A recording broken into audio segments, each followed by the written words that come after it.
KPK bongkar siasat pegawai pajak Jakut, diskon pajak 80%, minta fee 8 miliar rupiah.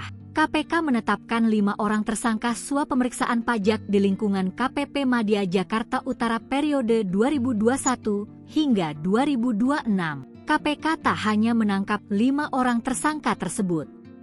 Namun, penyidik juga menyita uang senilai ratusan juta rupiah dalam OTT yang menjaring sejumlah pegawai pajak pada kantor pajak Jakarta Utara. KPK menduga 3 tersangka yang bertugas di KPP Madya Jakarta Utara memberikan diskon nilai pajak perusahaan hingga 80%. Bahkan, para petugas pajak diduga meminta fee 8 miliar rupiah dari nilai pajak yang sudah dikurangi. Dirdik KPK, Brigjen Pol Asep Guntur Rahayu pada Minggu 11 Januari menjelaskan rinci soal kronologi konstruksi perkara, yakni mulai dari modus operandi, alur penerimaan suap, hingga peran masing-masing pihak yang kini berstatus tersangka.